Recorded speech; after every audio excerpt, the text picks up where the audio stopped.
Salam sejahtera, salam madani dan salam hormat daripada saya, Angga Kentang.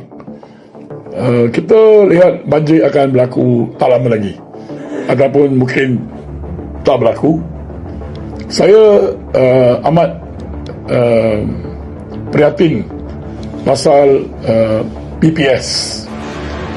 Banyak PPS adalah tidak kondusif untuk pemindahan sementara. Sekiranya satu PPS tu ada 100 atau ke 200 orang, termasuk kanak-kanak. Kita lihat biasa PPS ditempatkan di sekolah.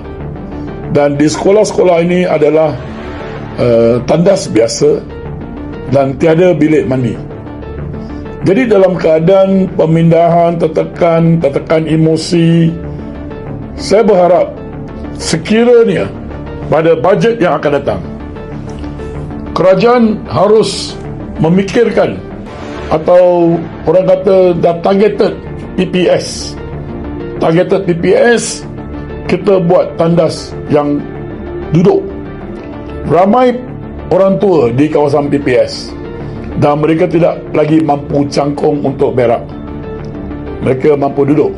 Jadi PPS ni seharusnya mempunyai kriteria-kriteria tandas yang lebih dan juga bilik mandi. Bayangkan 100 orang nak mandi. Mereka nak mandi macam mana? Jadi kalau kerajaan boleh telah memilih ataupun orang kata telah tahu mana PPS, dewan mereka harus orang kata perbaiki ataupun ditambah baik dengan banyak tandas-tandas, dan tandas-tandas ini haruslah tandas duduk. Kerana PPS faktor usia, negara Malaysia telah menjangkau negara usia tua.